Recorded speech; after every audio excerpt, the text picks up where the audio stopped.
Welcome to starting point academy. मैं शालू आपका starting point academy पर स्वागत करती हूँ। जैसे कि आपको पता है ईएमआरएस का पेपर जल्द होने वाला है, तो इसीलिए हम आपको एक्सपेरिमेंटल लर्निंग टीचिंग एप्टीट्यूड करवा रहे हैं, जो आपके पेपर में आएगा 10 नंबर का।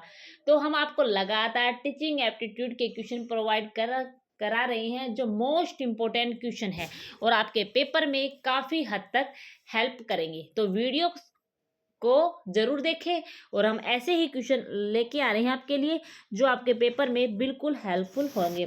तो फर्स्ट क्वेश्चन है हमारे पास आज का एक्सपेरिमेंटल लर्निंग का। तो फर्स्ट क्वेश्चन है हमारे पास, एक शिक्षक ने, मैथ का है ये, एक शिक्षक ने अपनी कक्षा में 35 टाइलें दी और विद्यार्थियों को उन टाइलों से आयत बनाने के लिए कहा। विद्यार्थियों ने दो संभावित व्यवस्थाएं 7 गुना 5 और 5 गुना 7 बनाई। इस क्रियाकलाप का क्या उद्देश्य है? तो क्वेश्चन आपकी समझ में आ गया होगा कि जो एक शिक्षक है, एक अध्यापक है, उन्होंने अपनी कक्षा में 35 टाइलें दी और विद्यार्थियों से आयत बनाने के लिए कहा। आयतन बनाने के लिए कहा और विद्यार्थियों ने दो संभावित व्यवस्थाएं 7 गुना 5 और 5 गुना 7 बनाई। इस क्रियाकलाप का क्या उद्देश्य है? तो आपके सामने ऑप्शन है, क्वेश्चन आपको समझ में आ गया होगा। फर्स्ट क्वेश्चन है, क्रियाकलापों को करने में कक्षा का कुछ समय व्यतीत करना।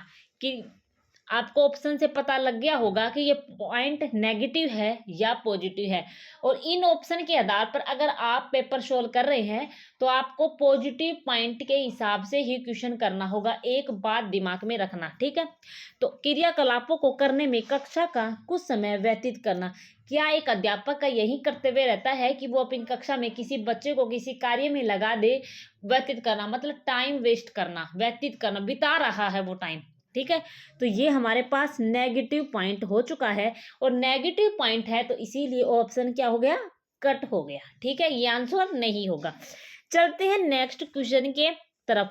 आयताकार प्रारूपों या मॉडलों की सहायता से गुणनखंड के विचार का निर्माण करना। अगर वो एक अध्यापक है 5 गुना 7 और 7 गुना 5 करके सिखा रहा है, तो सही बात है, एक अध्यापक बच्चों को गुणनखंड करना सिखा रहा है, ठीक है। तो ये ऑप्शन क्या है हमारे पास? पॉजिटिव है, ठीक है। लगभग आंसर हमें मिल चुका है, लेकिन हम सारे ऑप्शन पढ़ेंगे, ठीक है। राइट तो हमारा यही आंसर रहेगा, ठीक है। चलते हैं नेक्स्ट ऑप्शन की तरफ। वर्गों और आयतों के बीच अंतर करने में बच्चों की सहायता करना। क्या आपने क्वेश्चन पढ़ा है, उसमें वर्ग की बात की गई है? बताइए, की गई है? ओनली आयत की बातें की गई है, तो ये ऑप्शन भी कट हो गया है। बच्चों की गुणन पहाड़ों के पुनः स्मरण में सहायता करना। क्या पहाड़े सिखाना चाहता है या पुनः स्मरण कराना चाहता है? ऐसी कुछ बातें की है? वो आयत है, 5 गुना 7 है, 35 टाइलें है। तो राइट आंसर ये भी हमारे पास नहीं होगा, ठीक है। तो राइट आंसर हमारे पास क्या होगा? हमने आपको बताया राइट आंसर एक आयताकार प्रारूप है, एक मॉडल है, उसकी सहायता से गुणनखंड के विचार का निर्माण करना। बिल्कुल हमारे पास यही आंसर होगा, ठीक है, बी आंसर होगा। चलते हैं नेक्स्ट क्वेश्चन की तरफ। अगर आपको वीडियो क्वेश्चन अच्छे लगे तो चैनल को लाइक से सब्सक्राइब जरूर कर लीजिए। फर्स्ट क्वेश्चन है हमारे पास, कक्षा 7 की गणित की शिक्षिका ने अपने विद्यार्थियों से कहा कि वे आज कक्षा में एक जादू करेंगे। क्या करेंगे? जादू करेंगे। शिक्षिका ने एक छात्र को कि नहीं 2 अंकीय संख्याओं का चयन करने और उन्हें पलटकर एक नई संख्या प्राप्त करने के लिए कहा। तत्पश्चात उन्होंने उन दोनों संख्याओं को जोड़ने एवं उनके योग को 11 से भाग करने के लिए कहा। तत्पश्चात मतलब उसके बाद उसने पूछा, आपको क्या प्राप्त हुआ? इस क्रियाकलाप को करने में सबसे उपयुक्त उद्देश्य क्या है? तो सबसे बेस्ट आंसर आपके सामने क्या है? पहले आपको क्वेश्चन पढ़ना है और आपको एक बार ही क्वेश्चन को पढ़कर दिमाग में बिठाने की लगातार कोशिश करनी है, क्योंकि क्वेश्चन अगर लेंथी क्वेश्चन आएंगे, अगर ज़्यादा टाइम खर्च करोगे तो आपका टाइम वेस्ट होगा और कंप्लीट पेपर अटेम्प्ट नहीं कर पाओगे। तो कोशिश करना कि एक बार में ही क्वेश्चन को समझने की। कक्षा 7 की कोई गणित की शिक्षिका है, 7 छात्र की कोई शिक्षिका है, मतलब एक अध्यापक है। उन्होंने विद्यार्थियों से कहा है कि वे आज कक्षा में जादू करेंगे। ठीक है, मैथ का क्वेश्चन है ये। शिक्षिका ने एक छात्र को किन्हीं 2 संख्याओं का चयन करने के लिए कहा। मतलब एक जो अध्यापक है उसने विद्यार्थी को कह दिया कि कोई 2 अंकीय संख्याओं का चयन कर लो, मतलब कुछ भी अंक का चयन कर लो और उन्हें पलट कर एक नई संख्या प्राप्त करने के लिए कहा। और उन संख्याओं को पलट दो, मतलब उन दोनों अंकों को पलट दो। तत्पश्चात उन दोनों संख्याओं को जोड़ने और उनके योग को, दोनों संख्याओं को जोड़ो और उन्हें 11 से भाग करने के लिए कहा। तत्पश्चात उन्हें पूछा कि तुम्हारे पास क्या प्राप्त हुआ है। ठीक है, ये क्वेश्चन था। और चलते हैं अब उसका ऑप्शन पढ़ते हैं। ऑप्शन पढ़ते हैं। कक्षा में फुर्सत का कुछ समय प्रदान करना। क्या एक कक्षा में एक अध्यापक फुर्सत से बैठा है और वो कुछ समय व्यतीत कर रहा है या प्रदान कर रहा है? क्या आपको लग रहा है ये पॉजिटिव पॉइंट है? बताइए भाई साहब, ये नेगेटिव पॉइंट हो चुका। बच्चों का समय भी कीमती है, एक अध्यापक का भी समय कीमती है। उनका मतलब है बच्चों को अच्छी शिक्षा देना, ठीक है, ना कि समय पर कुछ समय फुर्सत के बिताना। तो पॉजिटिव नेगेटिव कट होगा है, तो नेगेटिव पॉइंट है, कट हो चुका है। व्याख्यान को आनंदमयी बनाना। व्याख्यान को आनंदमयी बनाना, बस एक व्याख्या करेगा और उसको आनंदमयी बनाना, तो ये हमारे पास भी कट हो चुका है। थर्ड ऑप्शन है हमारे पास, कक्षा में विद्यार्थियों को व्यस्त रखना जब तक शिक्षिका अपने किसी कार्य में व्यस्त है। क्या विद्यार्थियों को व्यस्त रखना एक शिक्षक का कर्तव्य है? भाई साहब नहीं, तो इसलिए हमें कर दो कट। अब लास्ट ऑप्शन बच गया, वही हमारा आंसर होगा, क्योंकि 3 ऑप्शन तो हमने कट कर दिए। तो इससे लास्ट ऑप्शन, विद्यार्थियों को संख्याओं के विभिन्न गुणधर्मों एवं उनके प्रतिमानों का अन्वेषण करने देना। अन्वेषण मतलब खोज करने देना। तो ये हमारे पास पॉजिटिव पॉइंट है और फोर्थ आंसर हमारे पास राइट आंसर होगा। तो फोर्थ हमारे पास क्या होगा? राइट आंसर होगा। ठीक है, राइट आंसर फोर्थ ऑप्शन होगा। चलते हैं नेक्स्ट क्वेश्चन की तरफ। नेक्स्ट क्वेश्चन की तरफ चलते हैं। थर्ड क्वेश्चन है हमारे पास, कक्षा में गणित शिक्षक द्वारा वृत्त की अवधारणा पढ़ाते समय निम्न में से कौन सा तरीका सबसे अच्छा होगा? एक शिक्षक है, वो गणित की अवधारणा बच्चों को पढ़ा रहा है और निम्न में से आपके सामने 4 ऑप्शन है, उनमें से आपको बेस्ट ऑप्शन छाड़ना है कि कौन सा अच्छा होगा। आप शिक्षक बनने जा रहे हैं तो आपको बेस्ट आंसर निकालना होगा और एक क्लास को आप कैसे अटेंड करोगे, एक वृत्त की अवधारणा बच्चों को कैसे समझाओगे, उसके बारे में ही आपको बताना है। फर्स्ट ऑप्शन है वृत्त और बहुभुज के चित्र दिखाना। देखो, इसमें वृत्त की बातें की गई है, लेकिन ये बहुभुज कहाँ से आ गया? क्या ये आंसर राइट होगा? भाई कट कर दो। वृत्त के चित्र दिखाना, एक वृत्त की अवधारणा पढ़ाते समय, एक वृत्त की अवधारणा, एक कॉन्सेप्ट पढ़ा रहा है एक अध्यापक बच्चों को, क्या उनके चित्र दिखाना ही बच्चों को सबसे अच्छा तरीका माना जाएगा? बस ओनली चित्र दिखा दे और उसको कोई ना एक्सप्लेन करना, ना कोई दिखाना, तो ये ऑप्शन भी कट हो चुका है। क्योंकि वृत्त की अवधारणा पढ़ाते समय एक शिक्षक को सबसे अच्छा तरीका क्या होगा? तो यहाँ पर ओनली चित्र दिखा रहा है, ठीक है, वृत्त और बहुभुज के चित्र दिखा रहा है, बस 2 ही चित्र दिखाएगा। और क्या बच्चे इस कॉन्सेप्ट को समझ पाएंगे? यहाँ पर वृत्त के ही चित्र दिखा रहा है। भाई ये पॉइंट मुझको नेगेटिव पॉइंट लग रहे हैं, लेकिन हम और भी ऑप्शन पढ़ेंगे। चलते हैं नेक्स्ट ऑप्शन की तरफ। विभिन्न आकारों के वृत्त के चित्र दिखाना। यहाँ पर आ चुके हैं विभिन्न आकार के, एक वृत्त का चित्र दिखा रहा है। अगर एक अध्यापक एक वृत्त बनाएगा, एक आयत बनाएगा, एक वर्ग बनाएगा, तो उसको विभिन्न चित्र दिखाएगा। फिर उसमें से बच्चों को समझ में आ जाएगा कि ये वृत्त है, ये वृत्त है, ये आयत है, ये वर्ग है। ठीक है, तो राइट आंसर हमारे पास ऑप्शन सी ही होगा, मतलब थर्ड हमारे पास राइट आंसर होगा। चौथा ऑप्शन भी हम पढ़ेंगे, वृत्त और बेलन के चित्र दिखाना। क्या व्रत के अवधारणा को समझाने के लिए एक अध्यापक को व्रत और बेलन के चित्र से बच्चा सीख जाएगा? नहीं भाई, दो चित्र दिखाने से नहीं सीखेगा, विभिन्न आकार के चित्र दिखाने पड़ेंगे, उसी के सहारा बच्चे उस व्रत को अच्छी तरह समझ पाएंगे। तो ऑप्शन थर्ड हमारे पास राइट आंसर हो जाएगा। ठीक है, चलते हैं नेक्स्ट क्वेश्चन की तरफ। क्योंकि एक अध्यापक ज्यामिति के अच्छे से सिखाना चाहता है और वो जिसे बच्चा आसानी से सीख चुके। ठीक है, फर्स्ट ऑप्शन है इकाया एक प्रारंभिक विद्यालय की गणित की अध्यापिका है। मतलब विद्यालय की प्रारंभिक है, मतलब प्रारंभिक विद्यालय की गणित की अध्यापिका है और उस अध्यापिका का क्या नाम है? इकाया। ठीक है, उसकी गणित की कक्षा में वर्ष भर लड़कियों की उपलब्धियां लड़कों की उपलब्धियों से बेहतर रही है। मतलब वर्ष भर में लड़कियों की उपलब्धियां, मतलब लड़कियों ने अचीवमेंट अच्छी हासिल की है लड़कों की बजाय। इकाया को, मतलब इकाया को चलते हैं ऑप्शन पढ़ते हैं। लड़के अच्छे हैं पढ़ाई में, लड़की अच्छी हैं। फर्स्ट ऑप्शन है गणित की अपनी कक्षा में अपने अभ्यासों और विद्यार्थियों की भागीदारी का चिंतन करना चाहिए।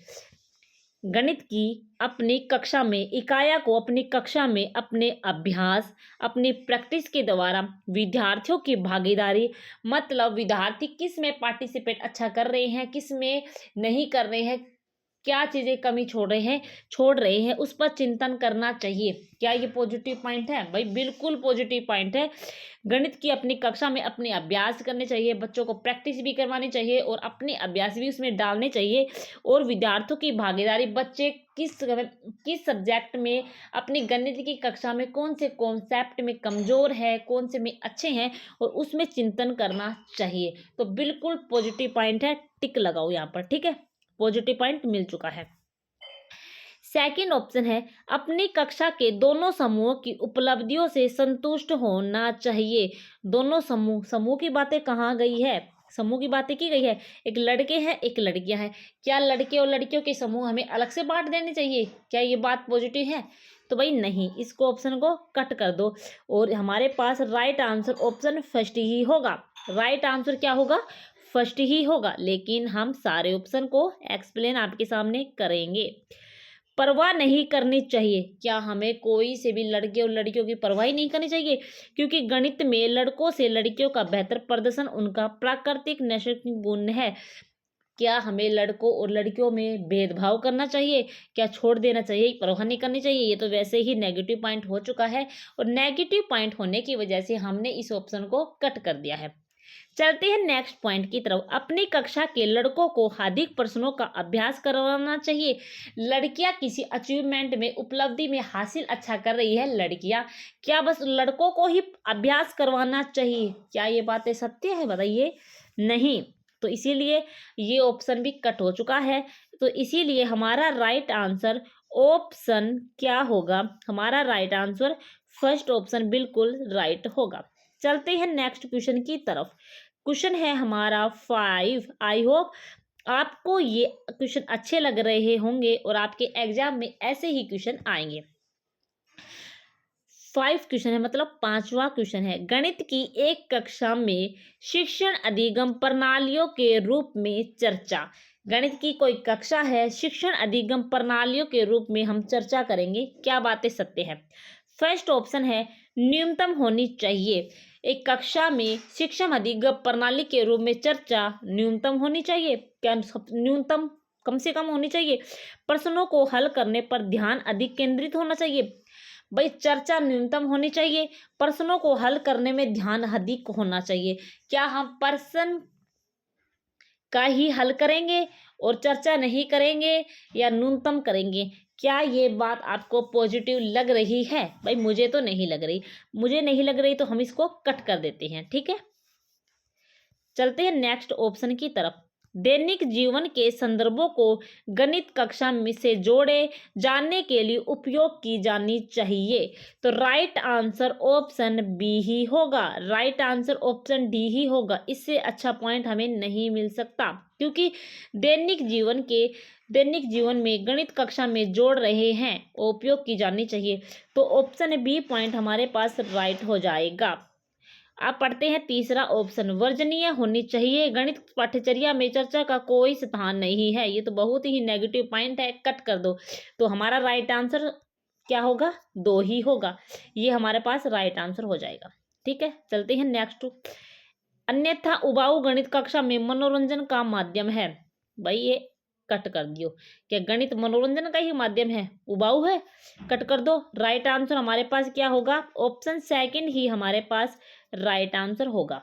ठीक है, नेक्स्ट क्वेश्चन पर चल रहे हैं। आई होप आपको क्वेश्चन भी अच्छे लग रहे होंगे।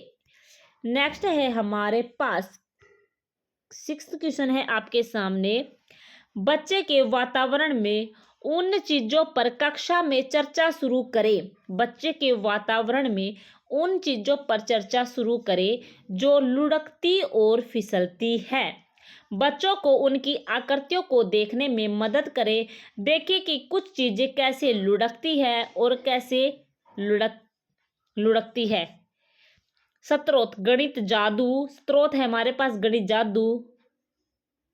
एनसीईआरटी इस तरह के सुझाव कक्षा 2 की एनसीईआरटी पाठ्यक्रम में दिए गए ताकि शिक्षक को यह समझने में मदद मिल सके। तो आपको छांटने हैं ऑप्शन अच्छे से अच्छा कि एनसीईआरटी किस तरह मदद कर रही है। फर्स्ट ऑप्शन है गणित कक्षा के लिए चर्चा सबसे अच्छी रणनीति है। क्या गणित एक ऐसा विषय है जिसपे चर्चा करने से हम बच्चों को अच्छा कॉन्सेप्ट, अच्छी शिक्षा उसके दैनिक जीवन में जोड़ पाएंगे? क्या ये सबसे अच्छी रणनीति है? बताइए। नहीं भाई, कट करो। नेक्स्ट है शिक्षकों के लिए जरूरी है कि वे बच्चों को ध्यान अपने आसपास की चीजों की ओर आकर्षित करें। हमें सिखाना है कि कक्षा में कुछ चीजें लेनी है, कुछ चर्चा करनी है। कोई चीजें कैसे लुढ़कती है, कैसे फिसलती है, ऐसी आकृतियों की सहायता से हम बच्चों को सिखा रहे हैं। गणित का जादू करना सिखा रहे हैं। एनसीईआरटी के जो पाठ्यक्रम में लिए गए हैं शिक्षक को समझने में कैसे मदद मिल सकती है उसके बारे में हम बातें की गई। यहाँ पर तो चर्चा करनी है, ये वैसे ऑप्शन कट गया। यहाँ पर कि बच्चों को आसपास की चीजों के लिए ओनली हम आकर्षित कर सकते हैं। अगर हमने बच्चों को आकर्षित कर भी लिया, मान ले कर भी लिया, तो हम बच्चों को कैसे सिखाएंगे कि कैसे लुढ़कती है, कैसे फिसलती है? ये हमारा ऑप्शन नहीं हो सकता, इसलिए हमने इसको कट कर दिया है। लेकिन हम 2 ऑप्शन और पढ़ेंगे। प्रदर्शन के द्वारा पूरक चर्चाओं से छात्रों को अवधारणाओं को बेहतर ढंग से समझने में मदद मिलती है। प्रदर्शन के द्वारा, प्रदर्शन के साथ, बिल्कुल सत्य बातें हैं। प्रदर्शन के द्वारा, प्रेजेंटेशन के द्वारा बच्चों से छात्रों को अवधारणाओं को बेहतर ढंग से समझने में बिल्कुल मदद मिलती है। फर्स्ट ऑप्शन था हमारे पास कि हम गणित कक्षा में चर्चा करेंगे, चर्चा करेंगे तो कट ऑप्शन हो गया। दूसरी था हमारे ऑप्शन कि हम बच्चों को चीजों को आकर्षित करेंगे, आकर्षित कर लेंगे और बच्चों को कुछ समझ में ही नहीं आएगा कि क्या हो रहा है, तो वैसे ऑप्शन कट हो गया। लेकिन थर्ड ऑप्शन है कि प्रदर्शन के द्वारा पूरक चर्चाओं से छात्रों को अवधारणाओं को बेहतर ढंग से समझने में मदद मिलती है। ये बिल्कुल राइट आंसर है और यही हमारा राइट आंसर हो जाएगा। थर्ड ऑप्शन हमारे पास राइट आंसर होगा। फोर्थ ऑप्शन है चर्चा कक्षा में कई दृष्टिकोण लाती है। तो हमारे पास ये भी हमारे पास नेगेटिव है, बिल्कुल पॉजिटिव पॉइंट हमारे पास अच्छा से अच्छा ऑप्शन हमें निकालना है। थर्ड पॉइंट हमारे पास राइट आंसर हो जाएगा। चलते हैं नेक्स्ट क्वेश्चन की तरफ। नेक्स्ट क्वेश्चन है हमारे पास, एक शिक्षक के लिए अनुमान के शिक्षण के समय निम्नलिखित में से क्या महत्व है? एक शिक्षक के लिए अनुमान के शिक्षण के समय निम्नलिखित में से क्या महत्व है? अनुमान अनुमान अनुमान अनुमान से हम क्वेश्चन को सोल्व करेंगे और शिक्षण के समय एक शिक्षक के लिए क्या आवश्यक है पढ़ेंगे। ठीक है, फर्स्ट ऑप्शन है शिक्षक को यह समझाना चाहिए कि अनुमान लगाने का ही एक श्रेष्ठ मार्ग है। भाई एक शिक्षक के लिए ओनली हम अनुमान लगा ले, कोई संख्या मान ले, क्या यही एक श्रेष्ठ मार्ग है? बताइए। नहीं, तो नहीं है तो कट कर दो। ठीक है, शिक्षक उन विद्यार्थी के उत्तरों की उपेक्षा करनी चाहिए जिनके उत्तर अनुमानित उत्तर से काफी दूर है। क्या ये आपको पढ़ने से पॉजिटिव पॉइंट लग रहा है कि एक विद्यार्थी के उत्तरों की उपेक्षा करनी चाहिए, उसके उत्तर अनुमानित उत्तर से काफी दूर है? क्या ये आपको पॉजिटिव पॉइंट लग रहा है? नहीं। कि एक उत्तरों की उपेक्षा ही कर देनी चाहिए तो कैसे पॉजिटिव पॉइंट होगा? भाई गलत हो गया ये। थर्ड है हमारे पास, शिक्षक को उन विद्यार्थियों को प्रोत्साहित करना चाहिए जिनका अनुमान सबसे निकट है। भाई जो बच्चा गलत आंसर लेके आ रहा है, मान लो उनसे कुछ गलत हो भी गया, क्या हम उनको प्रोत्साहित नहीं करेंगे? क्या जो बच्चे के आंसर सही आ रहे हैं या वो बच्चे आंसर पे निकट पहुंच गए हैं, क्या हमें उन्हीं का प्रोत्साहित करना चाहिए? क्या आपको ये पॉजिटिव पॉइंट लग रहा है? भाई हमें सभी बच्चों को इक्वल करना चाहिए, समावेशी शिक्षा की तरफ हमें ध्यान देना चाहिए। चाहे बच्चा कितना भी इंटेलिजेंट हो, चाहे बच्चा कितना ही पढ़ाई में कमजोर हो, या किसी बच्चे को सीखने में कठिनाई आ रही है, तो हमें बच्चों को इक्वल लेके चलना है उसकी। ठीक है, जिस बच्चे को जहां पर कठिनाई आ रही है उस पे बच्चे को हमें हेल्प करनी चाहिए। हमें ऐसा नहीं है जो बच्चा इंटेलिजेंट नहीं है, पढ़ाई में कमजोर है, उसको बराबर लेके चलना है, उसकी हेल्प हमें हर तरीके से करनी है। तो ये हमारे पास नेगेटिव पॉइंट है और इसलिए हमने इस ऑप्शन को कर दिया है कट। तो हमने फर्स्ट ऑप्शन भी कट कर दिया, सेकंड भी कट कर दिया, थर्ड भी कट कर दिया। तो हमारा राइट आंसर क्या होगा? फोर्थ ही होगा, लेकिन हम इसको एक्सप्लेन जरूर करेंगे। शिक्षक को विभिन्न यथोचित उत्तरों की श्रृंखला के लिए अवसर प्रदान करने चाहिए, तत्पश्चात उन पर चर्चा करनी चाहिए। बिल्कुल राइट आंसर है कि एक अध्यापक को विभिन्न यथोचित उत्तरों की श्रृंखला के लिए अवसर प्रदान करने चाहिए। एक शिक्षक को बच्चों को यथोचित उत्तर देने चाहिए कि इनमें से आपको राइट आंसर निकालना है और तत्पश्चात उन पर चर्चा करनी चाहिए। बिल्कुल पॉजिटिव पॉइंट है, इससे अच्छा ऑप्शन तो हो ही नहीं सकता। राइट आंसर हमारे पास फोर्थ आंसर बिल्कुल राइट होगा। चलते हैं 8वें क्वेश्चन की तरफ, जो हमारे लिए काफी इंपॉर्टेंट रहने वाले हैं। कक्षा 6 में क्षेत्रफल और उसके मापन की अवधारणा का शिक्षण करते हुए गणित के एक शिक्षक ने ग्राफ पेपर का उपयोग करके यह दर्शाया है कि बहुभुजों का क्षेत्रफल किस प्रकार मापा जाता है। एक विद्यार्थी क्षेत्रफल ज्ञात करने के लिए उनके पास एक अनियमित आकार वाली पत्ती को लेकर जाती है। इस स्थिति में शिक्षक को क्या करना चाहिए? ठीक है, क्वेश्चन को पढ़ लिया। अगर आपको नहीं समझ में आ रहा है तो क्वेश्चन को दोबारा पढ़िए। कक्षा 6 है, क्षेत्रफल और उसके मापन की अवधारणा शिक्षण करते हुए एक अध्यापक मान लो या अध्यापिका मान लो, गणित के एक शिक्षक ने ग्राफ पेपर का उपयोग किया है। किसका उपयोग किया है? ग्राफ पेपर का। ठीक है, बहुभुजों को क्षेत्रफल किस प्रकार मापा जाता है, मतलब जो हमारे पास कोई बहुभुज है उसका क्षेत्रफल किस प्रकार मापा जाता है? ग्राफ पेपर पर। यह विद्यार्थी क्षेत्रफल ज्ञात करने के लिए उनके पास एक अनियमित आकार वाली पत्ती को लेकर जाती है। अनियमित मतलब उसको आकार नहीं पता उसको कितना है। इस स्थिति में शिक्षक को क्या करना चाहिए? चलते हैं ऑप्शन की तरफ। क्वेश्चन आपको समझ में आ गया होगा। चलते हैं क्वेश्चन को, फर्स्ट ऑप्शन करते हैं। छात्र से कहें कि ऐसी पत्ती का क्षेत्रफल मापना कठिन है। क्या ये बात है कि हम बच्चों को ऐसे कह दे कि भाई इस पत्ती का क्षेत्रफल हमसे मापा नहीं जाएगा, ये कठिन तरीका है, कह देंगे? नहीं, कट करो।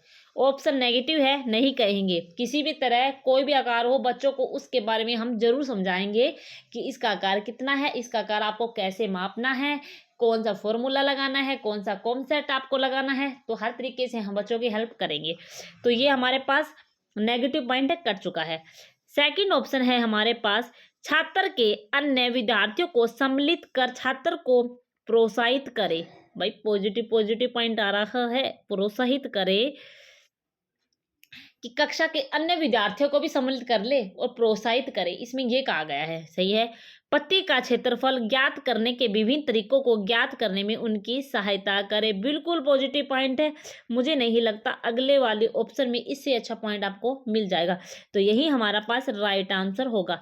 सेकंड आंसर हमारे पास राइट होगा, लेकिन हम सारे ऑप्शन पढ़ेंगे। छात्र को घर लौटकर गूगल पर उत्तर बता देना चाहिए, गलत हो गया। छात्र से कहे कि कक्षा में असंगत प्रश्न ना पूछे। भाई ये भी ऑप्शन गलत हो गए। तो आपको इतने तो आप इंटेलिजेंट है, बीएड आपने कर रखी है, तो कैसे आपको नेगेटिव पॉइंट निकालने हैं, कैसे आपको पॉजिटिव निकालने हैं। तो आपको राइट आंसर सेकंड हो गया। ठीक है, राइट आंसर सेकंड। नेक्स्ट है हमारे पास 9th क्वेश्चन है हमारे पास।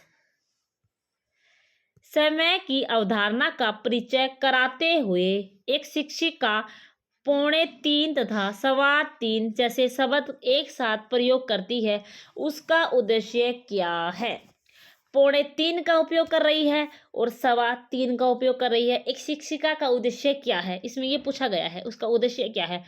बच्चों को समय की अवधारणा समझाते, मतलब उसको समय की अवधारणा मतलब घड़ी में सिखा रही होगी एक अध्यापका, ठीक है। घड़ी में होते हैं 2:45 बज रहे हैं, ऐसा कुछ सिखा रही होगी, ठीक है। ऑप्शन से पता लगेगा क्या सिखाना चाहती है। 2:45 और 2:15 से समय की अवधारणा समझा रही है। क्वेश्चन को पढ़ो ढंग से। फर्स्ट ऑप्शन है 2:45 और 1:15 की वर्तनी विद्यार्थियों को सिखाना। क्या एक अध्यापिका वर्तनी सिखा रही है? वर्तनी, देखो क्वेश्चन को पढ़ो। समय की अवधारणा सिखा रही है कि यह वर्तनी समझा रही है? बताइए भाई, गलत हो गया, ठीक है। ऑप्शन को करो गलत। चलते हैं नेक्स्ट ऑप्शन की तरफ। अंक घड़ी प्रस्तुत करने का आधार निर्माण। अंक सिखा रही है या समय का आधार सिखा रही है? बताइए। अंक घड़ी प्रस्तुत करने का आधार या निर्माण कर रही है, ठीक है। बताइए भाई, कट हो गया। वो 2:45 और 3:15 उपयोग का कर रही है, तो अंक घड़ी प्रस्तुत करने का आधार नहीं कर रही, वो बच्चों को कुछ और ही समझाने की कोशिश कर रही है। वो एक समझा रही है कि 2:45 और 3:15 गुजरे समय और आने वाले समय में क्या संबंध है, ये समझाने की कोशिश कर रही है, ना कि घड़ी प्रस्तुत करने का, अंक प्रस्तुत करने का प्रयोग कर रही है। वो समय पर फोकस कर रही है, तो ये पॉइंट भी कट हो चुका है। थर्ड ऑप्शन है 2:45 और 1:15 शब्दों में अंतर बताना चाह रही है। 2:45 और 1:15 में, 2:45 और 1:15 में तो अंतर वो वैसे भी बता सकती है, समय का कॉन्सेप्ट क्यों सिखाने की कोशिश कर रही है? तो ये ऑप्शन भी हमारे पास कट हो चुका है। चलते हैं, अब 3 ऑप्शन कट हो चुके हैं, तो हमारे पास राइट आंसर 4th ही होगा। अपने विद्यार्थियों को गुजरे हुए समय और से समय के बीच संबंध बनाने में सहायता करना। राइट आंसर यही होगा। अपने विद्यार्थियों को गुजरे हुए समय मतलब 2:45 और आने वाले 3:15, तो उसमें संबंध बनाने में सहायता कर रही है। तो बिल्कुल बातें सत्य है और एक आदि यही हमारे पास राइट आंसर होगा 4th, ठीक है। 4th। नेक्स्ट है हमारे पास, लास्ट क्वेश्चन है आज का हमारे पास। निम्नलिखित में से कौन सा एक रचनावादी कक्षा में गणितीय गतिविधि का निरूपित नहीं करता है? निरूपित नहीं करने का मतलब क्या है? हमें नेगेटिव पॉइंट निकालना है, क्योंकि यहाँ पर पूछा गया है नेगेटिव पॉइंट। कौन सा एक रचनावादी कक्षा में गणितीय गतिविधि का निरूपित नहीं करता है? चलते हैं, ऑप्शन पढ़ते हैं। फर्स्ट ऑप्शन है एक बच्चा विभिन्न आकृतियों को वर्गीकृत कर रहा है। एक बच्चा है, वो विभिन्न आकृतियों को वर्गीकृत कर रहा है। एक बच्चा है, वो विभिन्न आकृतियों के द्वारा वर्गीकृत कर रहा है। कि बच्चे को भाई आता होगा वर्गीकृत करना, तो ये हमारे पास पॉजिटिव पॉइंट है। इसमें हमें पॉजिटिव पॉइंट है, लेकिन हमें क्या बताना है? Negative point. एक बच्चा गणितीय अवधारणा पर आधारित एक कहानी की रचना कर रहा है। तो भाई रचना कर रहा होगा, इसमें तो कुछ पॉजिटिव नेगेटिव पॉइंट नहीं है, तो पॉजिटिव लगाइए, ठीक है। राइट आंसर हो सकता है, मतलब पॉजिटिव राइट आंसर हो सकता है, लेकिन राइट आंसर हमें क्या निकालना है? नेगेटिव, क्योंकि क्वेश्चन में नेगेटिव पूछा है। एक बच्चा एकत्रित आंकड़ों के आधार पर ग्राफ बना रहा है। ये बात भी पॉजिटिव, भाई बना रहा होगा, वर्गीकृत कर रहा है तो आंकड़े बना भी रहा होगा, तो पॉजिटिव है। एक बच्चा श्यामपट्ट से प्रश्नों को नकल करके लिख रहा है, तो बिल्कुल रचनावादी कक्षा में गणितीय निरूपित नहीं करता है, तो सबसे नेगेटिव पॉइंट हमें यही मिला है। सारे पॉजिटिव पॉइंट थे, लेकिन क्वेश्चन में नेगेटिव पॉइंट पूछा था, तो नेगेटिव पॉइंट हमें मिल चुका है 4th आंसर। 4th आंसर हमारे पास क्या होगा? नेगेटिव पॉइंट पूछा था, नेगेटिव हमारे पास यही आंसर होगा। राइट आंसर 4th होगा, ठीक है। तो आज के हमारे पास यही क्वेश्चन थे। आई होप आपको अच्छे लगे होंगे, आई होप आपको अच्छे लगे होंगे और बढ़िया लगे होंगे। तो चैनल को अच्छी वीडियो लगे तो लाइक से सब्सक्राइब कर लेना, और हमने आपको अच्छे से समझाने की कोशिश, भरपूर प्रयास किया है। तो ओके, धन्यवाद।